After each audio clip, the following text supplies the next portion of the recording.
It's another edition of Time About the Movies. Yes, I know it's been a long time, it seems like. It's the first time since I came back from North Carolina that I'm doing one of these. And you notice that the angle is different here. That's because I'm using a new camera mount that I bought down there at Pop Shelf. I already showed it off in the video that I did before this, the Great North Carolina Adventure Luton Final Flats video. If you haven't seen that one, go ahead and check it out. I'll have a link for it at the corner here. But let's get back to the movies here on this particular show, because we're heading into the end of January 1996, the end of the fourth weekend of this particular year, and we got 4 movies here to look at. Most of them are not very good. In fact, most of these trailers that I'm going to show you here, I cut them off because honestly, there's really not much more to really describe with them after we see each one of these. And we're going to show you why in just a couple of seconds here. So, let's show you what I mean. Let's talk about the first movie that we have here, the biggest new release of the weekend, and that is Christian Slater and Mary Stuart Masterson in the romantic drama Bed of Roses.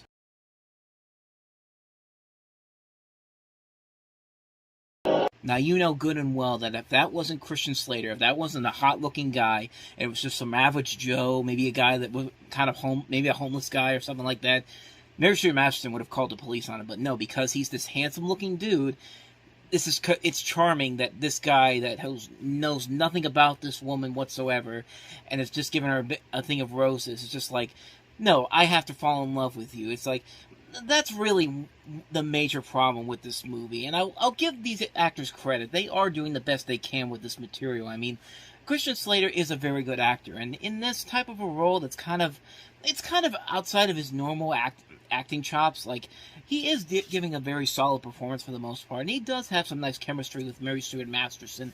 And I do like Pam Adlon from Better Things. You know her mostly as a very prolific voice actress. She's the voice of Bobby on King of the Hill, Spinelli on Recess, but most in acting form, you've seen her on Better Things and Louie.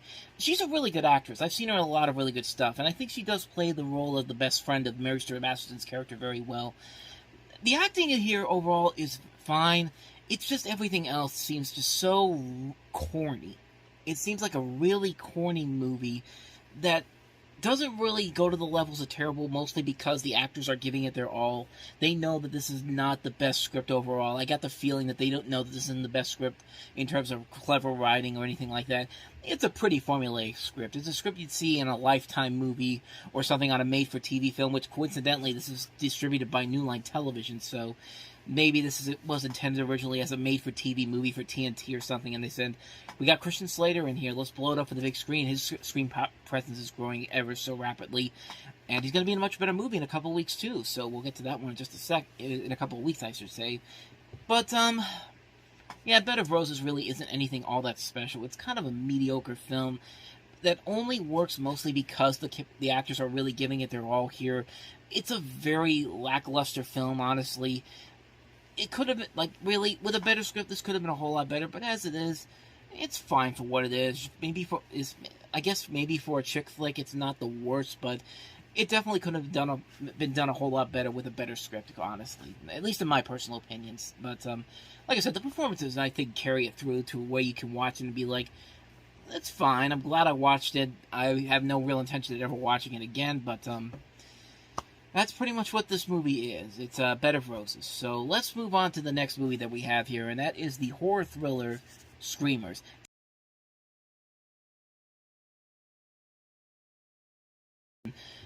You know, you could sell the movie as the fact that this is based off the work of Philip K. Dick, who gave us Blade Runner, or hell, make it the fact that you've got Peter Weller from RoboCop, you've got Dan O'Bannon, one of the writers from Alien, and this still wouldn't save the movie at all. This is a terrible, terrible movie. Not even a good movie on its own. I take that back, though. Some people may see it as a so bad it's good, guilty pleasure type of a movie, like a movie you'd see is late at night on TV, and you watch it, and you're just like, this is so ridiculous, but I'm having the time of my life with it. I mean, this is not a very good movie. It really is not. There really isn't a whole lot of creativity in this. The story is not that memorable. The characters are mediocre. The visuals are terrible. The action isn't really all that spectacular.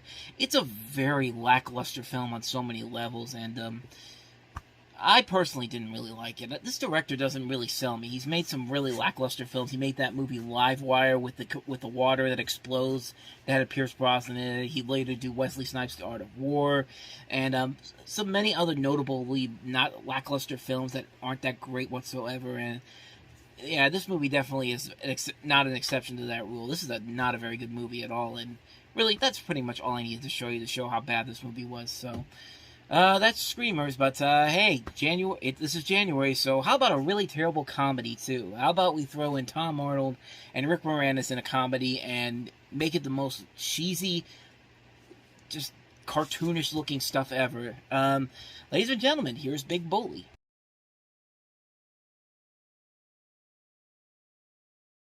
I mean, all I need to tell you is that Rick Moranis basically said, "Yeah, I can't make any more of these terrible movies. I'm out of here." So, this was literally the last movie Rick Moranis did on the big screen in a live action role before he went on his hiatus from acting. I mean, he would show up in other things like Honey, We Shrunk Ourselves, which is a far superior film, but he did do the voice of Brother Bear. He's also, I think, going to be in the new Honey, I Shrunk the Kids reboot, if I'm not mistaken, that they're doing for Disney Plus. But this was the last movie he did in the theatrical release, and really, that trailer, I think, pretty much sums up everything, all the reasons why he would say, "Yeah, I can't do this anymore." And, like, Tom Arnold, this was a really bad year for Tom Arnold movies. I mean, it says a lot when this isn't the worst thing he did in 1996, but it's not the best thing he did in 1996, because the three comedies he was in this year were not very good movies, and, this is not a very good movie. I mean, that trailer alone shows you every reason why that is.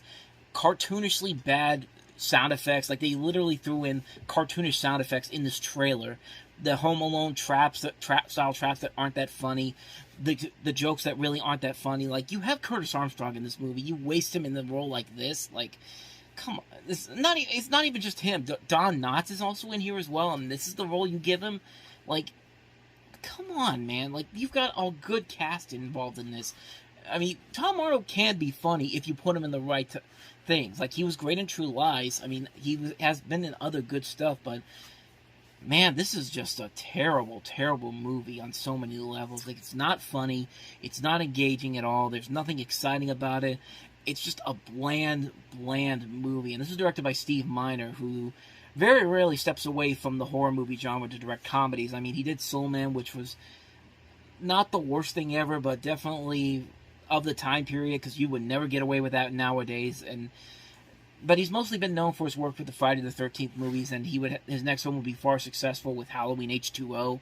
But yeah, this is probably a good reason why he stepped away from comedy as well, because this is a terrible movie on so many levels. It's a horrible movie, not funny whatsoever, and yet it's not the worst thing Tom Arnold did in 1996. Trust me, we will get to the worst when we get to later in the summertime. But yeah, that's Big Bully for you. So we've looked at some really bad movies. Let's end this on a much more positive note. Let's talk about a movie that actually was worth watching, and that's kind of a flaw of this new camera, because I can't remember what the title is now. I remember it now. It's Once Upon a Time When We Were Colored.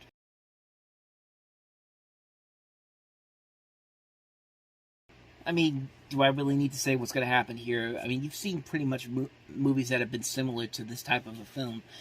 But with that said, though, there is a lot to admire about this movie. For one thing, it's directed by Tim Reed, and that name doesn't sound familiar to you. You've definitely seen him before. He's been in stuff like WKRP in Cincinnati, Simon and Simon, Frank's Place. He did Sister Sister at the time this movie came out.